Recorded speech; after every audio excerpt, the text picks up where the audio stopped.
এখানে মাহমুদুর রহমান সাহেব বলেছেন একটি উদাহরণ দিয়ে, ওনার প্রতি পূর্ণ সম্মান রেখে আমি বলতে চাইছি, ওনার সাথে ওনার রক্তমাখা ছবি এখনো আমার চোখের সামনে ভাসে। কাজেই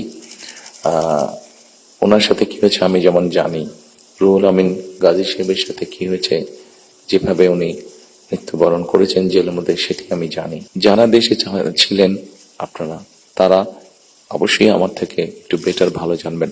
তবে আমি একদম যে জানি না বোধহয় বিষয়টি তা নয়, আমার একটি ধারণা আছে। সকল উপস্থিতিবৃন্দ, আসসালামু আলাইকুম। প্রথমেই আমি আপনাদের সকলকে, সম্পাদকবৃন্দ, সাংবাদিকবৃন্দ, সংবাদপত্রের মালিকবৃন্দ সহ বীর সাংবাদিকবৃন্দ সহ যারা উপস্থিত আছেন, প্রথমেই আপনাদের সকলকে আন্তরিকভাবে আমি ধন্যবাদ জানাতে চাই। আমি দেশে আসার পরে খুব স্বল্পতম সময়ে এই অনুষ্ঠানটি আয়োজন করেছি এবং আপনারা যে কষ্ট করে অনুষ্ঠানে এসেছেন তার জন্য আমি আন্তরিকভাবে আমার এবং দলের পক্ষ থেকে আমি ধন্যবাদ জানাতে চাই। সম্মানিত উপস্থিতিবৃন্দ, যারা এখানে এই মঞ্চে এসে একটু আগে বক্তব্য রেখেছেন, তাদের সকল বক্তব্য থেকে খুব পরিষ্কারভাবে কয়েকটি জিনিস বোধহয় ফুটে উঠেছে, অর্থাৎ আগামী দিন, ফিউচার। এবং ফিউচারটাকে যদি আমরা 2-3 ভাগে ভাগ করি তাহলে একটি দেখতে পাচ্ছি, সেটি ব্যক্তি হিসাবেই হোক অথবা একজন সংবাদ কর্মী হিসাবেই হোক, আপনার স্বাধীনতা, আপনার নিরাপত্তা। আমরা আরেকটি জিনিস মনে হয় আমার চোখে যেটা পড়েছে যারা বক্তব্য রেখেছেন, সেটি হচ্ছে যে গণতান্ত্রিক বা রাজনৈতিক যে অধিকারটি মানুষের, আপনার, আমার, আমাদের সকলের, সেটির ব্যাপারে একটা কনসার্ন সকলে এক্সপ্রেস করেছেন।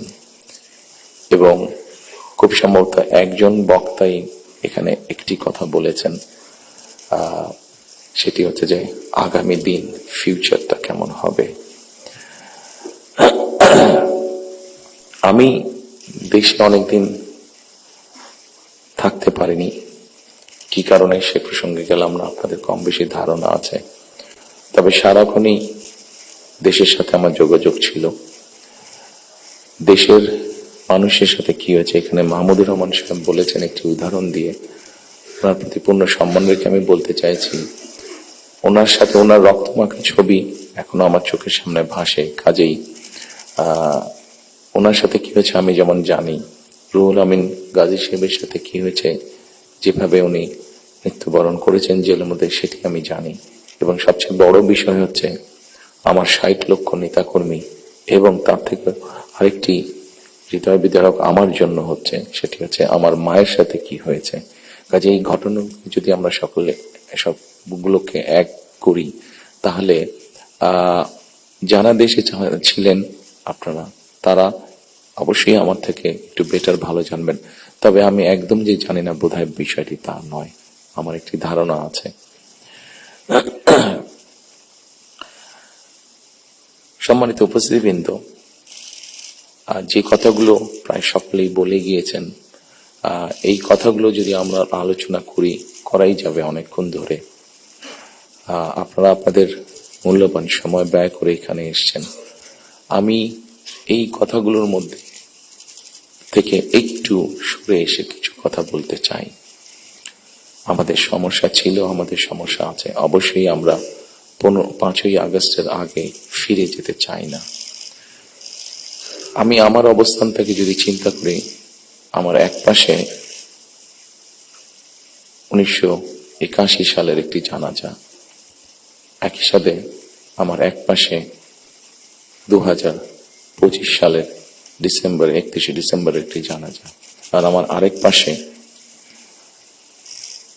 2024 সালের 5ই আগস্টের একটি ঘটনা।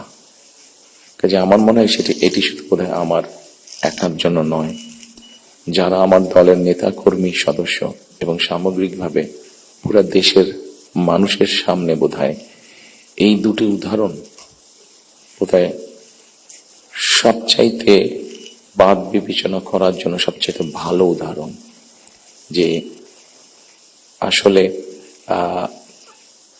5ই আগস্টে ফিরে যাওয়ার কোনোই কারণ নেই আমাদের। প্রিয় উপস্থিতিবৃন্দ, হিংসা, প্রতিশোধ, প্রতিহিংসা একটি মানুষ, একটি দল বা যেভাবে আমরা বিবেচনা করি, তার পরিণতি কি হতে পারে আমরা দেখেছি 5ই আগস্ট।